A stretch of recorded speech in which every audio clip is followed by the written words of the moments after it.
আসসালামু আলাইকুম। মাছের বিরান খেয়েছেন নিশ্চয়ই। অনেকে অবশ্য নাম না জানতে পারেন। তো মাছের বিরানের মতো করেই কাঁচা কলার বা কাঁচকলার বিরান করছি আজকে।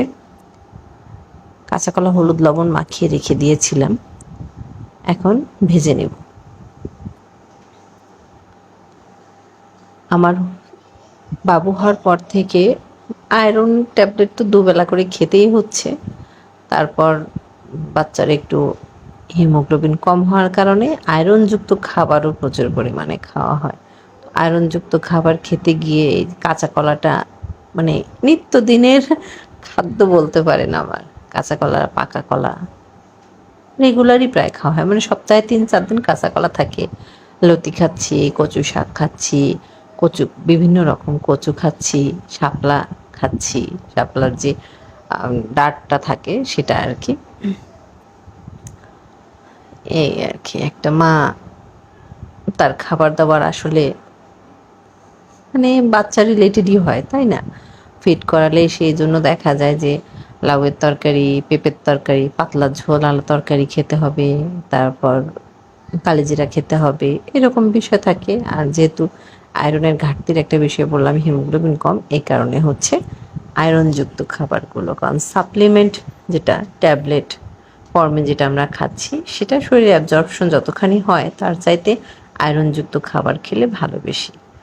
আর আয়রনযুক্ত খাবার খাওয়ার ক্ষেত্রে একটা টিপস যেটা মানে আয়রনটাকে শরীরে শোষণ করতে হেল্প করবে সেটা হচ্ছে যে আয়রনযুক্ত খাবারের সাথে ভিটামিন সি খেতে হয়। লেবুর রস খান, তাতে দেখবেন আয়রনের অ্যাবজর্পশনটা সুন্দর হয়, মানে শরীরে শোষণটা সুন্দর হয় আয়রনটা।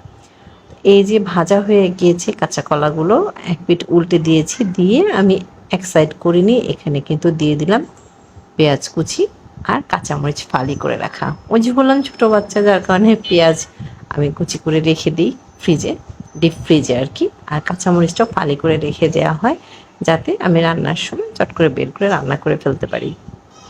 বোঝেনি তো, ঢাকা শহরে যারা আসলে বাচ্চা নিয়ে থাকে একা একা, পরিবার ছাড়া, হ্যাঁ, তাদের জীবনটা আসলে একটু কঠিনই হয়। তো সহজ করতে কিছু জিনিস আমরা গুছায় রাখি যাতে জীবনযাপনটা একটু সহজ হয়, কাজকর্মগুলো যাতে একটু সহজ হয়ে যায়। এই জন্য বিরান জিনিসটা হচ্ছে এই পেঁয়াজ কাঁচামরিচ ভেজে দেওয়ার বিষয়টা। তো এভাবে করে আপনি যে কোনো বড় মাছ করতে পারেন, অনেক মজা হয় খেতে। তেলাপিয়া মাছ হোক, পাঙ্গাস মাছ হোক, যেসব কমন মাছ সেটার কথা বলছি, রুই মাছ দিয়ে ভালো লাগবে, তারপর ইলিশ মাছ দিয়ে ভালো লাগবে, চিংড়ি মাছ দিয়ে তো অসাধারণ লাগে। তো এখানে হচ্ছে পেঁয়াজ আর কাঁচামরিচ, সাথে আমি সামান্য একটু হলুদের গুঁড়া দিয়েছি, একটু লবণও ছিটিয়ে দিয়েছি, কারণ পেঁয়াজ কাঁচামরিচে লবণ না হলে তো ভালো লাগবে না।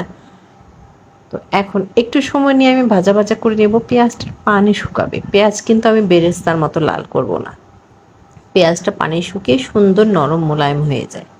এই হচ্ছে বিরান। এভাবে করে কিন্তু আপনি কচুও করতে পারেন, যেটাকে বলে হচ্ছে আমরা মানকচু বলি, শলা কচু বলে অনেকে, লম্বা যেটা বাঁশকচু বলে সেটা। এভাবে করে আপনি কিন্তু সেটা রান্না করতে পারেন। পটল আমি প্রায় সময় এভাবে করে খাই, আমার কাছে অসম্ভব রকম মজার লাগে। রান্না শেষ, ভাত খেতে বসেছি। তো কাঁচকলার বিরান ছিল, সাথে আরও তরকারি ছিল, তো আমি কাঁচকলার বিরান দিয়ে ভাত খাওয়াটাই দেখাচ্ছি আপনাদেরকে। অনেক মজা হয়েছিল, আমার কাছে তো খুবই মজা লাগে। বিশেষ করে এটার ভাজা পেঁয়াজ মরিচ অনেক মজা লাগে আমার কাছে। আর দেখতে পাচ্ছেন কাঁচকলাগুলো কত সফট হয়েছে। এই তো, আপনারা যদি রান্না করে থাকেন তাহলে জানাবেন এভাবে রান্না করেন নাকি আর একটু পরিবর্তন আছে কোনো রকম। আর যদি কেউ এই রেসিপি দেখে রান্না করেন অবশ্যই কমেন্টে জানাবেন রান্না করে খেয়ে কেমন লেগেছে। এই তো, এতক্ষণ যারা সাথে ছিলেন সবাইকে অসংখ্য ধন্যবাদ দিয়ে আজকের ভিডিওটা এখানেই শেষ করছি। আমি আমার খাওয়া শেষ করি, আপনারা সবাই ভালো থাকবেন।